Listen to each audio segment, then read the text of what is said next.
y a cette crainte chez vous quand même de paraître has-been à un moment? Je sais pas s'il y a cette crainte, mais en tout cas, on fait tout pour pas l'être et je pense que ça passe aussi par le recrutement. Embaucher les bonnes personnes, des plus jeunes. Voilà, aujourd'hui, la moyenne d'âge chez Views, c'est 27 ans. Donc, quand on dépasse limite 30, 32 ans chez Views, on est déjà vieux. Et donc, en fait, c'est toujours voilà, embaucher des jeunes pour qu'ils rafraîchissent l'image, l'édito et nos contenus. Les nouveaux qui arrivent chez Views, en tout cas les jeunes, c'est généralement leur premier job.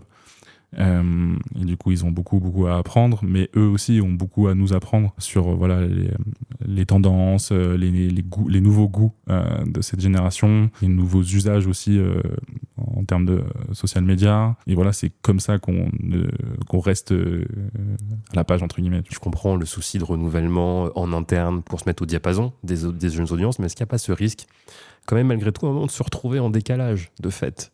C'est un risque, hein, évidemment. Moi, typiquement, quand je vois quelques sujets sur Views où je découvre en fait un artiste, etc., je me suis dit, putain, mais en fait, je le connais même pas. En fait, je suis vieux. je commence à vraiment vieillir.